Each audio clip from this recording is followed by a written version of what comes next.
Hello, everybody, and welcome to Reviews That Don't Matter with Jessica Hitt. My name is Jessica Hitt, and on today's episode, we're talking, yes, you read the title, Black Panther. Also, sorry I haven't been here for a while.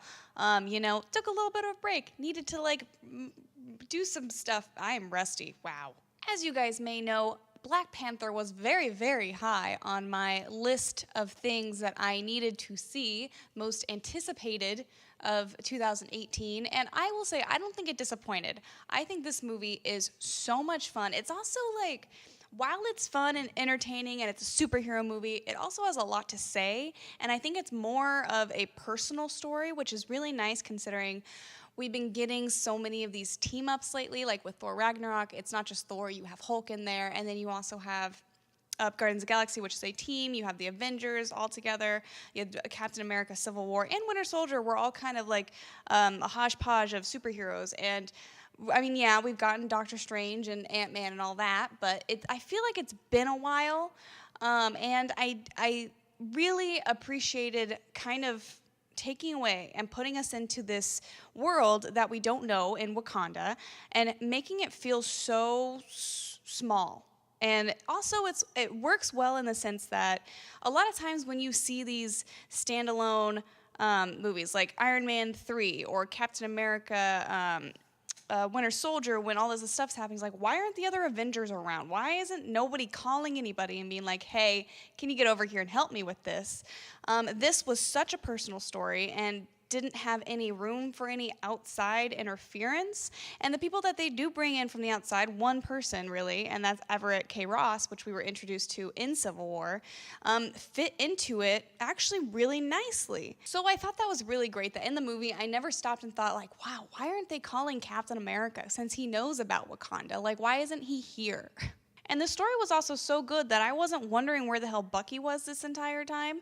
Like, they kind of have like a little bit of a mention of him in the movie where he's like, oh my God, I can't believe I'm blanking on her character. Letitia Wright's character, the sister, give me a second. Shuri is her name. I cannot believe I forgot her name. She's my favorite part of this whole movie. Anyway, when Shuri was like, oh great, another white boy to fix up. And you're like, we're thinking the Winter Soldier. I like that. I like that little nod towards Bucky. And then you forget about it the rest of the time because you're so entranced in what's happening in this world of Wakanda and such a sort of upbringing. And the fact that Wakanda itself went through a civil war in this movie, and by the way, I am going to be talking spoilers for this, so if you've not seen the movie, which, I mean, is there anybody who hasn't seen this movie? And if you haven't, it's your own damn fault, so get out of here.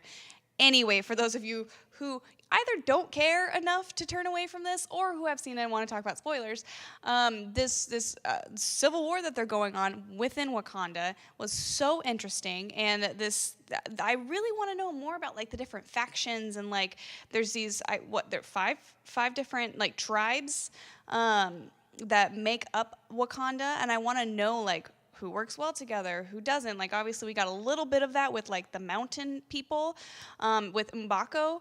And acting-wise and character-wise in the Black Panther movie, I feel like everybody held their weight. I think there's one character that, like, really kind of threw me off a little bit. I'll talk about that in a little bit.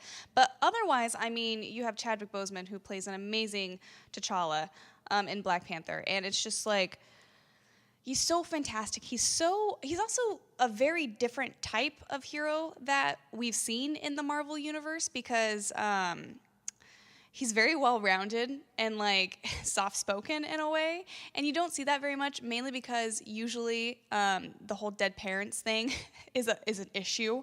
Where of course we have a dead parent, but he just died like a couple months ago. Really, in this story, I think Black Panther doesn't take too long after Civil War, and really they're just burying him. He still has his mom, and I've seen a lot of memes lately. It's like T'Challa is so well balanced and such a good person because he had a mother figure. Because I mean, look what you have with Tony Stark and all those guys. They're damaged immensely. So I thought this was a different take on a superhero, someone that wasn't so damaged, somebody that was like willing to step up and be the Black Panther and the king of Wakanda, whereas in a normal movie you would see somebody kind of resisting that in a way. So I like this idea of him really ready to take the mantle and make his decisions, but kind of fighting back against the ideas of his elders and the older generation of dead kings and queens of Wakanda, and keeping Wakanda secret and not reaching out to the outside world, which he has, of course, the love of his life, which is Nakia, played by Lupita Nyong'o, who is just, those two together are just magic. I will say that. And Lupita Nyong'o is awesome, and she needs to be in so many more movies. It's ridiculous. And I love what they do with her character in Nakia, where she is this person who loves being this sort of spy and like seeing what's happening in the world, bringing back information, helping people out, and she's not willing to give up what she loves just to be with somebody that she loves, and I think that's really, really important. At the end of the movie, you see T'Challa and Nakia compromise with each other, and basically, big secret out, really, if you don't want to know spoilers, turn off now. Wakanda becomes out in the open. They're not a secret anymore, and basically, the building where the whole movie starts off with, they make into this, like, research lab, basically, for Letitia Wright's character and Shuri, and also the fact that Nakia will be able to like go out and come back in, and they can travel together because people know about it, and it's just like, well done. And then, of course, you have Denai Guerrera in this, who plays the sort of leader of the I'm not going to try to pronounce it. I'm not very good at it, but basically the warrior women of Wakanda. And girl, I am telling you, Denai Guerrera, if you happen to come across this, you need to leave The Walking Dead. That is a dying show, no pun intended. You're wasted on it. You need to step out, either do another better TV show, because we all know it sucks. I hate The Walking Dead. Anyway, also, go off, do some more movies, because you're awesome. You're so good. I need to see you in so many more things. And I feel like this is a really good step in the right direction for you to kick the bucket on The Walking Dead and do some movies. Of course, I've already talked about Shuri, but she is just like perfect in this movie. I cannot wait to see scenes with her and Bruce Banner and Tony Stark with the Science Bros, and her just kind of schooling them. Like, she's so cool. Like, she's just cool is the only word you can describe her as, because although she's, that nerdy smart character, she's just like chill, and like she's just like cool. That's all I got to say. I mean, she's amazing. Also, I'm already shipping her with Bucky Barnes, aka the new White Wolf, I guess? We'll get to that later. Anyway, let's get to the villains of this. I'm going to start with the minor villain in Claw, Ulysses S. Claw, played by that guy, the motion capture guy. I always forget his name. Andy Serkis. That's his name, Andy Serkis. And I really, really enjoyed him in this movie because he played a very character-type villain, which I think was needed in this, especially because you have, of course, the opposite of Michael B. Jordan, who obviously was playing character, but it was a lot more grounded. So it was kind of nice to see that juxtaposition, and then also with the surprise of him dying in this, especially at the hands of Michael B. Jordan's Killmonger. I was not expecting that whatsoever. I thought he would be kind of a through line and kind of like pop up in all of like the Black Panther movies, which I'm assuming we're going to get many. I mean, box office records shattered. Of course we are. And now we don't get him unless, of course, we get a prequel, which is always possible. And I like the way it went down because it was shocking, but it also felt necessary to the plot story. Like, they didn't just do it to be shocking. Whereas, like, now that I look back on it, in The Defenders, and the Marvel Netflix show, when they killed off Sigourney Weaver's character, spoiler, by the way, Sigourney Weaver's character, there's no going back. It felt a little bit like I was kind of happy they did it because it was shocking and I wasn't expecting it, but it almost felt like they did it just for the shock factor. Whereas in this movie, when they kill him off, there's such a purpose of it for Killmonger gaining the trust of so many Wakandan people to get him on his side to create that civil war against, of course, T'Challa and that royal family. And then, of course, the magnificent Michael B. Jordan, who is one of the finest working actors today, as Killmonger, who is, it's hard to say if I prefer him to be the best Marvel villain just because of how attached I think we've all gotten to Loki, even though I do think that he is going to be dying in this next Avengers Infinity War movie. We've had 4 versions of Loki now, had him in 4 movies. We've only seen Killmonger once, and I'm assuming we'll only see him once since he's dead at the end of this movie, which was shocking as well. I do think I prefer Loki just because I've gotten more time with him, but maybe as time settles and like I've rewatched the movie and I've digested everything and after Phase 4 is done or whatever we're doing now with the MCU, I might think differently. But right now it's probably Loki number 1, Killmonger number 2. I do think that Killmonger is an important villain. I think he's a villain that has these intentions that could be strewed as good. Like you can totally see where he's coming from, and kind of in a similar way to Loki, to where Loki just feels like, Loki feels like he is the hero of his story. Every villain should feel like that, which is, the bad thing with a lot of villains is, they're just this sort of blind anger, madness. I want to destroy the world, which is crazy because then what are you gonna? You got no world to live on. Whatever. Anyway, you need that villain that feels like they're the hero, and that's what Killmonger is. He thinks everything he's doing is going to be for the right cause,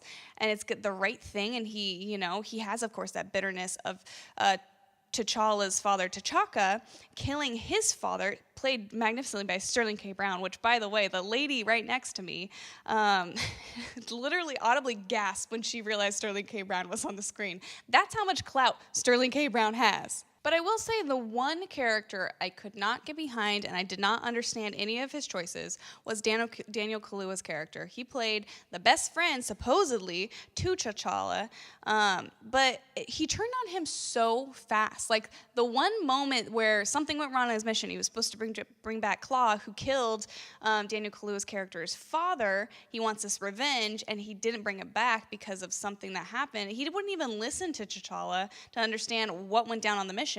And he just like completely turned on him and was like, I'm gonna side with Killmonger and I don't care if my best friend dies. So like that whole thing really bugged me. Maybe if there would have been like seeds of distrust already within their friendship, but it just kind of like, we were supposed to, everything was telling us they were best friends, like with the lead up to this movie. You get a quick scene with them, and all of a sudden he's pissed at him because he didn't bring back Claw, which was not his fault, was obviously Killmonger's fault, and then totally twisted it around and be like, well, this guy got the guy that killed my father, so I'm going to support him and screw my best friend. And it's just, I hated that part. That's the only part of this movie that I could not get behind, was that turn that he did. And then, of course, by the end of it, it's all okay. Like, whatever, even though all these people are dead. So honestly, I mean, I find something wrong with pretty much every movie. And so the fact that that is a very small part that kind of bugged me in the whole movie, and I loved everything else, I think that says something about the quality and the story of this film. I think it feels way different than anything we've seen in the MCU, which is fantastic. I think that Kevin Feige is doing a great job of picking these directors and trusting them with their vision and letting them do what they want to do, opposite of what Warner Brothers does with DC, where they have a really tight grip on the DCEU and see how that's turning out. Whereas Kevin Feige's learned now, and it's been a bit of a rocky road with him, learning exactly how to trust his directors. But I think now that we're comfortable and he's picking these people that he trusts, and he's giving them pretty much the reins and being like, hey, you just got to include a couple things so there's a common thread, or you lead in, do these end credit scenes so it leads into Avengers Infinity War, and it really creates this expanding universe that is different but feels the same. Like, it all feels like it does belong within this Marvel universe. Okay, guys, that was my review on Black Panther. As you can tell, I was very, very high on it. I think it definitely deserves all of these incredible things that are happening to it, breaking all of these box office records, all of this money. I'm so happy that it did so well. I was thinking for a while that the projections were very low for opening weekend, and they were, and they shattered them, and I'm very, very happy with that. I think the cast is amazing. I think the script is amazing. Visually, it's really great, and I'm really excited to see what comes out of Black Panther 2 and what happens with T'Challa and Avengers Infinity War. Very, very excited. I hope you guys enjoyed this review. If you did, give it a thumbs up. Comment down below. What are your thoughts on Black Panther? Also, don't forget to subscribe. I make videos Monday through Friday. I'm back. I swear I'll do them for the most part. Okay, bye.